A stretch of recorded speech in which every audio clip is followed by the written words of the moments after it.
alarma de embolismo pulmonar que incluyen estos que ustedes miran acá, que son 6, 1, 2, 3, 5 creo, y que si ustedes miran son bien inespecíficos.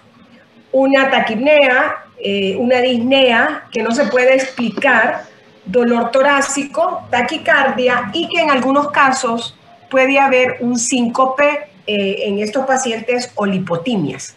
Y si uno no tiene este diagnóstico sospechoso de TEP, se nos puede ir el diagnóstico y el paciente fallecer. El tromboembolismo pulmonar es la tercera patología cardiovascular más frecuente después del infarto y de los accidentes cerebrovasculares. Aproximadamente un 75% de estos pacientes van a morir durante la primera hora que se presenta, especialmente cuando este es un TEP masivo. Y esto es debido a una embolia masiva o a pequeños émbolos recurrentes. Esta hora se conoce como la hora dorada. Si nosotros tenemos un paciente que llega a una emergencia con lipotimia, es obesa, y tiene una hipotensión, no solamente tenemos que pensar en un infarto, sino que otro diagnóstico diferencial es un TEP masivo, especialmente si hay choque o hipotensión. Y la letalidad se va a atribuir a dos cosas, a la reserva cardiopulmonar y al tamaño del émbolo. Entonces vemos que esto es inversamente proporcional. Entre más pequeño es el émbolo, más reserva cardiopulmonar va a tener y menos posibilidad de morirse va a tener el paciente. Sin embargo, en aquellos pacientes donde tenemos poca reserva cardiopulmonar, generalmente el émbolo va a ser más grande y es cuando mayor chance de morir van a tener. Y vemos que hay tres presentaciones, digamos, de mortalidad. La muerte súbita, que es en un 25% de los casos que aparece. Vemos también la parada cardiorrespiratoria y aquellos pacientes que llegan chocados, que se tiene que pensar que esto puede ser uno de las causas, un TEP. ¿Por qué es importante que nosotros pensemos en esta patología?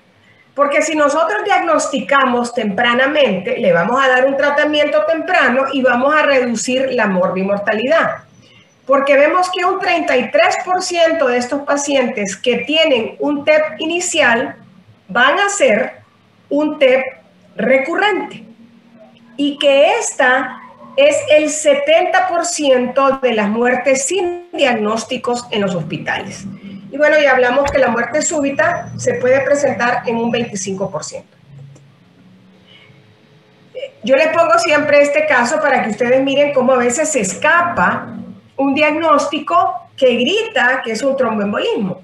Un paciente de la 9ª década de la vida, hipertenso, con una fibrilación auricular, siendo manejado por su patología de base, se cae en el baño y hace una fractura de la cabeza del fémur del lado izquierdo. El paciente se lleva a donde el ortopeda, dice que no lo van a operar porque tiene demasiadas comorbilidades y que el riesgo de morirse es alto, entonces el paciente no se opera.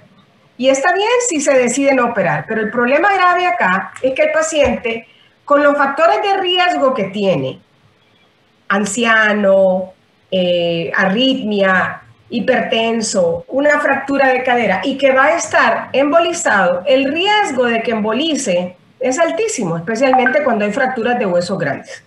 Y este paciente no se anticoagula. ¿Qué ocurre con este paciente?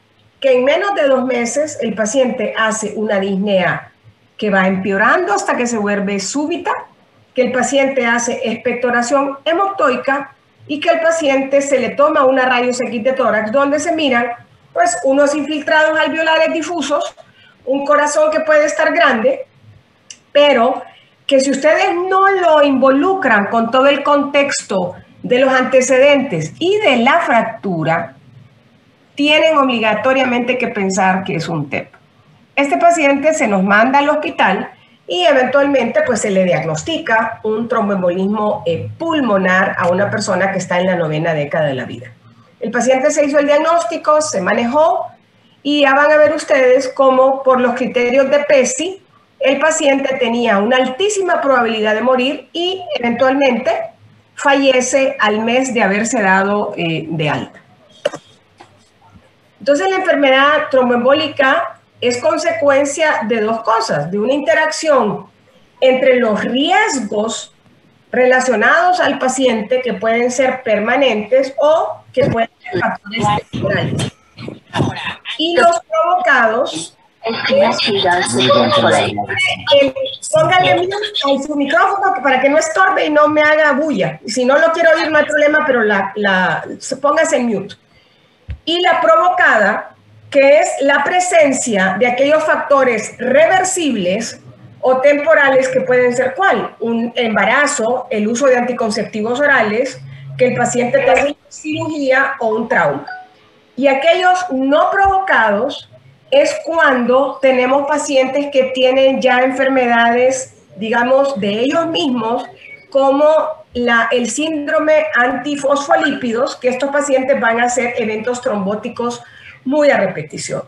Y tenemos que el cáncer por sí mismo produce hasta 10 veces más eventos trombóticos. Y los más frecuentes es pulmón, gastrointestinal, páncreas y cerebro. En el embarazo lo vemos muchísimo en el tercer trimestre y también en las 6 semanas posparto, donde muchísima mujer sale con eventos trombóticos. Y aquí, en un embarazo, el dímero D no tiene ningún valor porque de por sí el embarazo es un estado protrombótico. Entonces aquí el dímero D no tiene una importancia. Ya todos ustedes conocen la triada de Virchow, que eso la vamos a ver tanto en trombosis venosa profunda como a nivel pulmonar. Y aquí vemos que hay una lesión en el endotelio, que vamos a tener una alteración en la circulación donde disminuye ella y donde hay un estado de hipercoagulabilidad como ser el cáncer o el embarazo. Hay patologías que se introducen en cada una de estas fisiopatologías y hay otras que pueden estar en los tres. Entonces, primero, la trombosis venosa profunda, que es la causa más frecuentes de embolismo pulmonar, no toda la vida la van a encontrar, pero cuando ustedes miran una trombosis venosa profunda, tienen que anticoagular al paciente. Aquí se va a formar una masa hemática sólida, que eso es el trombo, dentro de los vasos. Y cuando se desprende y migra, entonces esto ya es un émbolo. Generalmente es en miembros inferiores, pero podemos tener en miembros superiores y podemos tener inclusive en las cavas. Y acá hay que recordar, digamos, la anatomía, cuándo es proximal y cuándo es distal. Cuando nosotros la tenemos hasta la rodilla para abajo, es más difícil que vayamos a tener un embolismo masivo.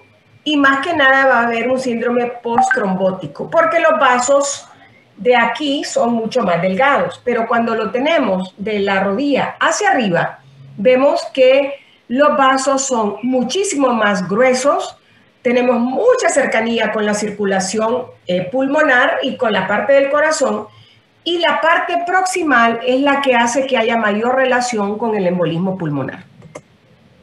Los síntomas, generalmente va a haber edema, cambios de coloración, en algunos casos pueden ver una red venosa superficial, puede haber asimetría en los miembros y mucho dolor a la palpación del miembro afectado.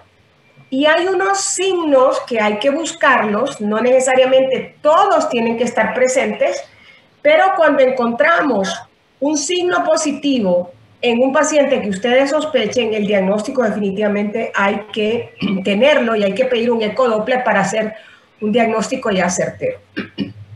El signo de Homans es de los más frecuentes, ¿verdad? Donde pues vamos a encontrar dolor a la dorsiflexión del pie a nivel de los gemelos, y el signo de Holo, que esto es dolor cuando nosotros hacemos una compresión manual de los gemelos. Y el signo de sí, que es dolor cuando se extiende la rodilla. Después tenemos el de Lowenberg, que ustedes lo pueden buscar insuflando el magnito de un esfigmomanómetro, o también el signo de Dokuin, que son más raros de encontrar, o el signo de Payer, que también se pueden encontrar. Ahora, ya cuando nosotros pasamos a que hay esta migración del trombo, ya se convierte el émbolo, y esto se va a la circulación pulmonar, aquí vamos a tener alteraciones ventilatorias, pero también vamos a tener alteraciones hemodinámicas. Y es importante porque va a haber alteraciones en las resistencias vasculares pulmonares con un aumento de ellas, y de estos pacientes van a tener hipertensión de la arteria pulmonar, no hipertensión arterial sistémica, sino que de la arteria pulmonar. Y esto se traduce en que hay una disfunción ventricular derecha. Entonces, ¿qué tenemos como los fisiopatología?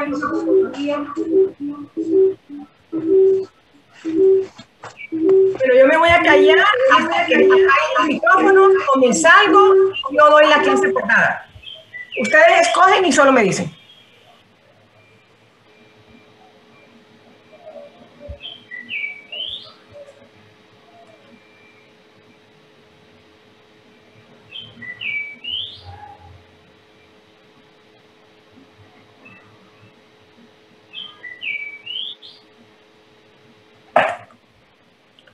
Entonces, en las alteraciones respiratorias vamos a tener que estos pacientes, todos ellos tienen una taquipnea.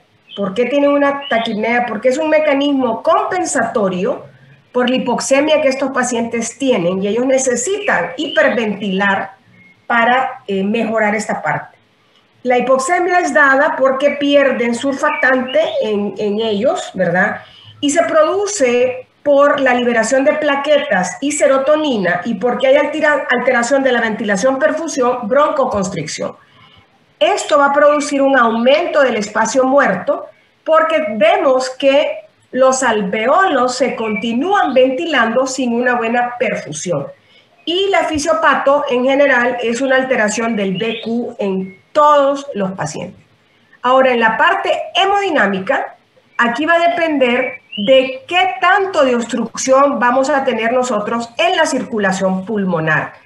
Y esto es importante porque dependiendo de la alteración de la obstrucción en la circulación pulmonar, estos van a ser tromboembolismos masivos o van a ser tromboembolismos submasivos. Cuando nosotros tenemos que es mayor del 75% de la circulación pulmonar, o sea que hay más de 10 segmentos pulmonares afectados, estos pacientes van a tener un cor pulmonar agudo con una arritmia importante y es por eso que se produce el choque y la hipotensión, porque vamos a tener una afectación sumamente importante que ya vamos a ver en la parte de la clasificación. Entonces, para el embolismo tenemos que hay obstrucción de las arterias pulmonares o de las subramas, que puede ser por trombo, por tumor, por aire, por grasa e inclusive por infecciones en cualquier parte del cuerpo, no solamente en los miembros inferiores. En un 20% no vamos a encontrar un factor predisponente, pero en la gran mayoría vamos a tener un factor predisponente, como puede ser la obesidad, que sea diabético, que esté encamado, que esté en una cirugía, pero recuerden que en un 20% no la van a encontrar. ¿Y cuáles son los factores de riesgo?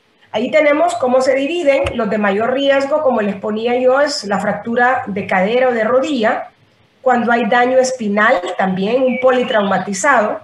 Y vemos que los demás están presentes y el riesgo puede ser moderado a un riesgo bajo. Un reposo en cama de más de 3 días se considera así, la obesidad mórbida, el embarazo, el cáncer, alteraciones también de cierto tipo de depresión con fármacos antipsicóticos, y vemos que aquel paciente que está con tratamientos hormonales también son presa de tener un riesgo moderado para la enfermedad tromboembólica.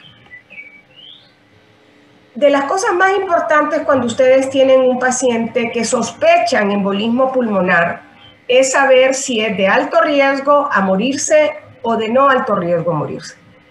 Y lo más fácil, que muchas veces no se hace, es tomar la presión arterial. Y ustedes ver si está en choque o está hipotenso. Aquel paciente que está en choque o hipotenso se considera que tiene un alto riesgo. ¿Y qué se conoce como alto riesgo en este lado o con un caso de hipotensión para embolismo pulmonar masivo? Es cuando tenemos la presión sistólica menor de 90 milímetros de mercurio o cuando se cae más de 40 milímetros de mercurio en una presión que ustedes conocen por más de 15 minutos. Aparte de esto, ustedes pueden tener bradicardia o pueden tener ausencia de pulsos si no es causado por neumotórax, atención, si no es causado por taponamiento cardíaco, si no es causado por un infarto agudo del miocardio. Ahora, si el paciente no tiene hipotensión, entonces no se considera de alto riesgo para un TEP masivo y se puede manejar en una sala, porque el masivo se tiene que manejar con antifibrinolysis, ¿verdad? Y puede ser generalmente mejor manejado en cuidados intensivos. ¿Cómo se clasifica? Masivo, cuando lo tienen el TEP confirmado, sospechado, y hablamos en presencia de esta hipotensión sostenida, ¿verdad? Que no se explique por estas patologías. Y el submasivo es cuando ustedes lo sospechan o lo confirman, pero que tiene disfunción ventricular derecha, pero que el paciente no está chocado. Y vamos a ver que disfunción ventricular derecha puede ser aumento del ventrículo derecho, que tengan hipertensión pulmonar, pero que no haya choque. Entonces vamos a ver cómo ustedes lo van a, digamos, pensar. Uno es con la escala de Wells o el de PERC, cualquiera que ustedes quieran usar, o el de Ginebra, el dímero D y las imágenes radiológicas que nos apoyan muchísimo. Hay 3 presentaciones clínicas: la disnea con o sin dolor pleurítico y expectoración hemoptoica, que esta es la más fácil.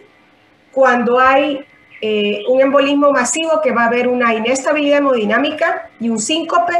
Y la más difícil es cuando tenemos gente mayor, donde puede imitar una falla cardíaca o una neumonía. Y aquí atrasarnos en hacer el diagnóstico. Los síntomas y signos, pues la disnea súbita, el dolor torácico, puede haber hemoptisis, puede haber fiebre, especialmente si hay infarto, palpitaciones. Lo más fácil es encontrar una trombosis venosa profunda, porque esto pues nos aporta. Ya si el paciente tiene cianosis o lipotimia, ya esto es mal pronóstico y generalmente nos dice que va a ser un TEP masivo mínimamente. Y en cuanto a los diagnósticos diferenciales, estos son los más frecuentes: neumonía, derrame pleural, taponamiento, neumotórax, disección de aorta, EPOC exacerbado y un síndrome coronario agudo. Tal vez el más fácil de diagnosticar es un neumotórax, porque ustedes en la placa van a ver el colapso pulmonar. Y los otros no tan fácil, porque ustedes pueden tener un paciente con TEP y tener derrame pleural, pueden tener un EPOC exacerbado y también tenerlo con TEP. Y muchas veces los infiltrados alveolares que imitan una neumonía puede ser un TEP, especialmente en una persona mayor. Entonces tenemos los métodos de estratificar la severidad. Está Wells, Caprini o Padua, cualquiera. Los más fáciles son el de Wells, que es el que todo el mundo pues prácticamente conoce, y ya ahorita está el Wells, digamos, actualizado, donde antes ustedes miraban que le daban un puntaje de 3, de 1.5, y ahora todos tienen un puntaje de 1. ¿Por qué esto es importante? Porque entonces ya no estamos nosotros como sumando, a ver si era 1.5, no me acuerdo si este era 3, sino que ahora todos tienen un puntaje de 1. ¿Y cuáles son los criterios de Wells? Hemoptisis, un cáncer activo, trombosis venosa profunda clínica, que tenga taquicardia, inmovilización o una cirugía en menos de 4 semanas, que haya tenido un TEP previo a una trombosis venosa profunda o que tenga un signo, un diagnóstico alternativo menos probable. Esto le damos a todos un puntaje de 1. Cuando tiene mayor de 1, puede ser un TEP, pero igual lo tenemos que documentar. Si a la gente le gusta el de Geneva, lo puede usar, pero el más fácil de aprenderse es el de Wells. Eso es independiente. Entonces tenemos que... aquí quiero que... No, vamos a quedarnos con ese, el otro no lo voy a empezar. ¿Qué es el PESI simplificada? El PESI es el índice de severidad del embolismo pulmonar. Esto nos dice el riesgo de morirse de un paciente a los 30 días, pero tienen que tener el diagnóstico de tromboembolismo pulmonar. Entonces, si nosotros tenemos una persona arriba de 80 años, eso tiene valor de 1 punto. Cada uno de ellos tiene 1 punto. Cáncer, taquicardia, hipoxemia y una presión sistólica menor de 5, o una enfermedad pulmonar crónica o enfermedad cardíaca. Cuando el paciente tiene más de 1 punto, tiene un alto riesgo de morirse a los 30 días hasta más de un 13%. El señor que les presenté al inicio tenía todos estos excepto cáncer. Entonces ustedes miran que él tenía 5 de 6 y por eso la mortalidad de él era sumamente elevada. Ustedes pueden igual encontrar el PESI no simplificada que les da un puntaje, pero este es igual que el no simplificado y este es más fácil de acordarse. También tenemos exámenes de laboratorio y los biomarcadores. ¿Qué les da un marcador de disfunción ventricular? Es el ProNP, ¿verdad? Eso les da el compromiso hemodinámico y las troponinas les da la injuria cardíaca. Entre más elevadas están, mayor mortalidad. Y los no cardíacos tenemos la filtración glomerular, lo que tenemos de creatinina y también ver si podemos encontrar el N-gal o la cistatina C, porque esto nos dice un daño renal agudo. ¿Por qué la filtración glomerular y por qué la creatinina? Que hay que pedírselo a todos los pacientes con tromboembolismo pulmonar, porque dependiendo de la filtración glomerular, ustedes van a utilizar un anticoagulante. Hay anticoagulantes que no pueden utilizarse cuando la filtración glomerular está menor de 80, otros cuando está menor de 50, otros cuando está menor de 30. Entonces hay que saber la filtración glomerular. Pronóstico, si no le damos tratamiento, pues va a tener una mortalidad de un 30%, pero aún con tratamiento se nos pueden morir. Si nosotros tenemos falla ventricular derecha, si tiene un trombo en el ventrículo derecho, si tienen el NT, PNP es mal pronóstico. Cuando tiene un trombo en el ventrículo derecho es mal pronóstico. Si tiene una trombosis venosa profunda también tiene mucha carga trombótica. Y si el paciente tiene hiponatremia, también son pronósticos malos en estos pacientes. Y vamos ahora a lo que tenemos de laboratorio, tanto de laboratorio en sangre como en rayos X. El dímero D se usa mucho, pero hay que saberlo interpretar. Es un producto de degradación de la fibrina. Tiene un corte de 500, ¿verdad? Y cuando está menor de 500 nanogramos por litro, prácticamente excluye el tromboembolismo pulmonar. Hay casos en los que puede estar negativo, como ser aquellos pacientes que están tomando warfarina o aquellos pacientes que están iniciando el trombo ahorita o aquellos pacientes que tienen trombos muy distales porque tienen poca carga trombótica. Ahora, hay pacientes que van a tener un dímero D elevado y no necesariamente quiere decir que va a tener un trombo. Por eso es que el dímero D se tiene que interpretar con los criterios de Weiss. Si nosotros tenemos un dímero D negativo con menos de 2 criterios de Wells, prácticamente podemos excluir tromboembolismo pulmonar. Entonces, el dímero D sirve para excluir TEP en pacientes con baja sospecha. Ahí es donde nos sirve más. Pero si nosotros tenemos una alta sospecha, ni siquiera lo tenemos que pedir muchas veces. Entonces, miren, estos son los que nos van a dar un dímero D elevado y no es por causa trombótica.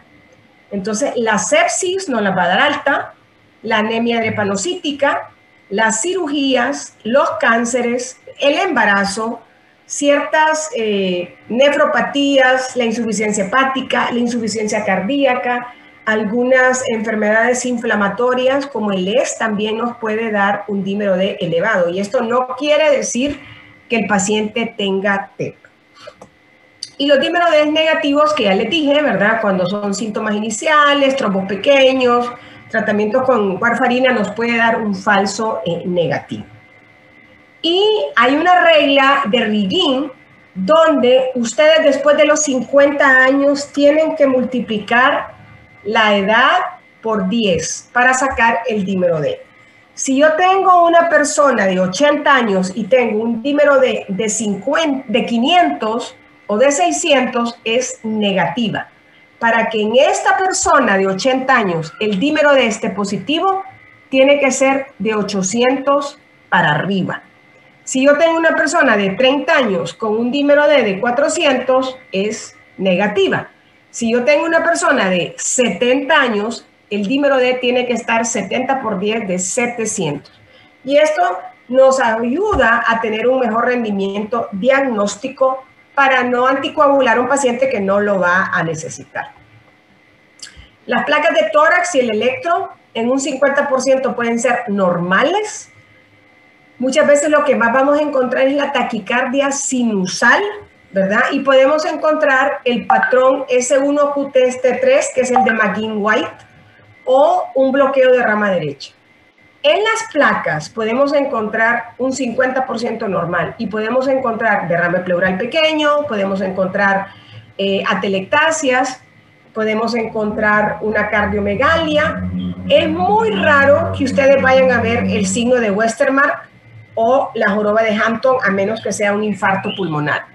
Yo sé que aparece en el libro de Harrison, pero son sumamente raras encontrarlas. No es algo que se va a ver muy frecuentemente. Esta es una placa de tórax normal y el paciente tenía un tromboembolismo. O sea, no tienen que encontrar una patología en una placa para pensar en TEP. Es la clínica lo que les va a orientar a ustedes. Y vamos a ver que esto que se conoce como el signo de Fleschner es de lo que más frecuentemente vamos a encontrar en un TEP. Una atelectasia laminar con un pequeño derrame pleural. Ustedes miran esta imagen y una paciente que tiene disnea, que toma anticonceptivos o que la operaron o lo que sea, piensen en TEP, porque esta es una imagen muy frecuente que aparece en estos pacientes. Esta es la elevación del diafragma izquierdo. Esto no es normal. Lo otro llamativo es que vemos un corazón muy grande. El diafragma derecho siempre tiene que estar más elevado y cuando el izquierdo está más elevado no es normal y tenemos que pensar que otra cosa puede ser. Y en este caso, como tiene una cardiomegalia, pues hay que pensar que puede ser esta patología. Y vemos que esta es la joroba de Hampton. Es una imagen triangular, periférica, que se puede ver en pacientes infartados. Pero muchas veces esta imagen puede imitar un cáncer o puede imitar una neumonía. Pero si el paciente refiere hemoptisis y fiebre, en un paciente de riesgo, con factores de riesgo, hay que pensar en un tromboembolismo pulmonar. El signo de Paya es sumamente raro, ¿verdad? Es este que están viendo acá. Es cuando ven la arteria pulmonar derecha más grande. Esto se puede ir como algo, digamos, un consolidado o un hilio patológico. Y es más, se puede escapar porque si ustedes miran en parénquima no hay absolutamente nada. Y este es el Westermarck, que generalmente cuando se mira un signo de Westermarck tan marcado es porque es un TEP masivo y tenemos un tromboembolismo pulmonar masivo. Aquí miran, si ustedes comparan pulmón derecho con el izquierdo, como aquí no hay perfusión. Aquí está completamente negro, no miran vasos sanguíneos y en el otro lado sí. Miran ustedes cómo está el hilio izquierdo sumamente congestivo y agrandado. Este es un Westermarck, perdón, este es la joroba de Hampton. Aquí hay una imagen triangular periférica. Miran estas atelectasias laminares y también tenía un poquito de derrame pleural. Y esta es una paciente diabética cardiópata que tenía el de Fleschner y además de eso el infarto pulmonar en el pulmón derecho. Este es un papá de médico donde él, muy delgado, llegó con una historia de disnea súbita y esta era la placa de tórax. Llegó hipoxémico, taquicárdico. La placa de tórax, la verdad es que no se mira mayor cosa, excepto un pulmón izquierdo más pequeño, pero la hipoxemia era muy marcada y el paciente en el electro tenía taquicardia sinusal y el patrón de McKim-White, donde encontramos que tenía un tromboembolismo pulmonar izquierdo y también cuando le hicimos el eco Doppler de miembros inferiores tenía trombos bilaterales. Esta es una muchacha de 30 años, ustedes llaman la atención, el corazón grande, ¿verdad? Esta era una muchacha que utilizaba anticonceptivos orales, empieza a tener una historia de disnea, llegó 2 veces a un centro de salud, decían que era ansiedad y lo que le daban era ácido fólico, hasta que la persona pide y se viene ella sola al hospital con una hipotensión marcada y después pues se le hizo el diagnóstico de TEP. No habían interrogado el hecho de tomar anticonceptivos orales y la muchacha tenía un TEP masivo, fue dada de alta y está en buenas condiciones. Este es el de ella. Ustedes miran el trombo que está en toda la principal, ¿verdad? De las pulmonares. Eran bilaterales, un trombo gigantesco, pero gracias a Dios se logró egresar. Y esta es una muchacha de 18 años que tuvo a su bebé en el materno. A los 3 semanas llegó con historia de fiebre, disnea, dolor pleurítico. Le hacen una radio seca y un TAC y miran que tiene un derrame pleural y la manejan como una neumonía. La paciente no mejora y la mandan para que se le realizara una broncoscopia. Con el antecedente del embarazo, pues nosotros pensamos en TEP y lo que la paciente tenía también era un tromboembolismo pulmonar que se estaba manifestando con el derrame pleural. En Honduras sí tenemos el gamagrama de ventilación-perfusión, que este es muy bueno, solo se usa, bueno, solo se tiene en San Pedro Sula, ¿verdad? Y cuando tenemos mujeres embarazadas que no queremos radiar tanto, aquellos pacientes renales que no les podemos hacer angiotac, entonces este es el método de elección para hacérselos. Y bueno, aquí solo son unas imágenes de cómo son los trombos, miren los émbolos enormes, ¿verdad? En ambas arterias pulmonares, tanto la izquierda como la derecha. Y hay que saber qué riesgo de sangrado van a tener los pacientes. Y esto se conoce como el HAS-BLED, donde cada letra tiene un significado: hipertensión, pruebas renales o hepáticas anormales, si ha tenido un derrame cerebral, si tiene predisposición para sangrado, si tiene un INR lábil, si es mayor de 65 años, o si utiliza drogas o alcohol como antiagregantes plaquetarios o los antiinflamatorios no esteroideos. Estos pacientes, cuando tienen mayor de 3, tiene un pronóstico alto de sangrar, entonces hay que estar monitorizándolos muy cercanamente. ¿Cuáles son los factores de riesgo para sangrado? Si tiene trombocitopenia, si el paciente toma antiagregantes plaquetarios, si tiene fracturas, si tiene caídas frecuentes, si es alcohólico, si tiene anemia, falla renal o hepática o es diabético, estos pacientes tienen un factor de riesgo alto para sangrar. Y ya entrando a tratamiento, el objetivo es detener la migración de los trombos. Es prevenir su recurrencia y evitar las complicaciones. Y las complicaciones es el TEP crónico y la hipertensión pulmonar. Entonces, nosotros tenemos que anticoagular desde el momento que nosotros sospechamos el diagnóstico. Si la paciente llega el viernes y ustedes creen que tiene un TEP, anticoagúlela. Si no tiene, se lo quita. Pero es más daño el que le va a hacer no anticoagulándola que anticoagulando. Y tenemos varios medicamentos. Tenemos la heparina no fraccionada, que es muy buena, ¿verdad? El problema de la heparina no fraccionada es que hay que estar monitorizando el TTP, no el TP, porque el TP solo es para la warfarina, ¿verdad? Y la heparina no fraccionada, es cierto, produce sangrados, pero también tiene un antídoto. Entonces, si alguien está sangrando, nosotros podemos revertirla con el antídoto.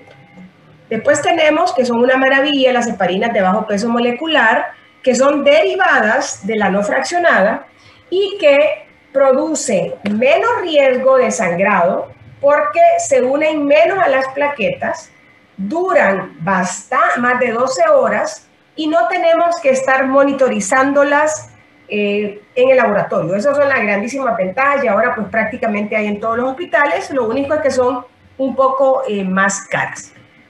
Y la warfarina sigue siendo un excelente método de manejo cuando ya vamos a egresar el paciente.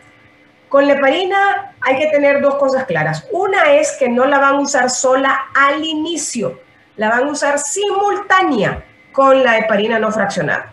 Pero ya después de 5 días con heparina, ustedes pueden hacer el traslape y le dejan solo la warfarina. ¿Por qué después de 5 días? Porque la warfarina se tarda mínimo 72 horas en empezar a tener su efecto. Entonces, si ustedes la dejan sola, la warfarina, en un paciente que no ha estado anticoagulado, no lo están protegiendo. Necesitan tener el traslape con la heparina después de 5 días. Ahora, también tienen que tener cuidado en que hay alimentos verdes que va a producir su metabolismo, lo va a alterar o lo va a aumentar o disminuir, y que hay que tener mucho cuidado con los analgésicos, porque también va a prolongar y va a haber mayor riesgo de sangrar. Hay que tener el TP en más o menos un índice entre 1.5 a 2.5. Pero ya con 3 de INR no se puede porque el riesgo de sangrado es mayor. Y tenemos los anticoagulantes orales directos, que ya todos están en el país, Rivaroxaban, Apixaban, Edoxaban, que son todos inhibidores del factor 10 activado, excepto el dabigatran, que es anti-2. Y todos existen en Honduras. La cosa es de que son más caros, pero también son una maravilla, son orales, producen menor sangrado y son bastante, digamos, inocuos en la parte renal, ¿verdad? Pero igual tenemos que tener la creatinina y la filtración glomerular. Y para finalizar, yo sé que nosotros pedimos, o los cirujanos muchas veces, vendas elásticas, y estas vendas no es tromboprofilaxis, porque si ustedes miran, están sueltas, ¿verdad? Estos pacientes no les está haciendo ninguna mejoría al retorno venoso, y esto pues son como esos calcetines que les revienta el elástico y se caen todos. Y bueno, esta sería la presentación de tromboembolismo pulmonar. No sé si hay alguna pregunta.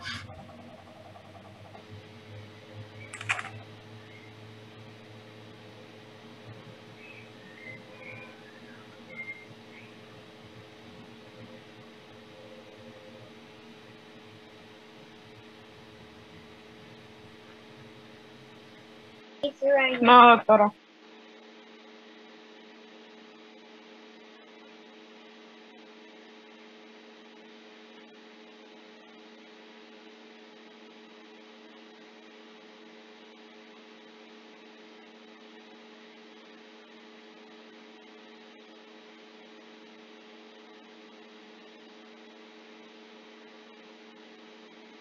sí, espérate, espérate. Entonces,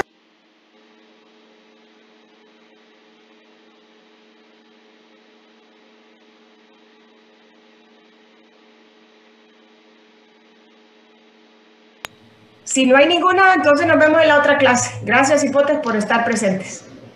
Gracias, doctora. Gracias, doctora. Buenas tardes.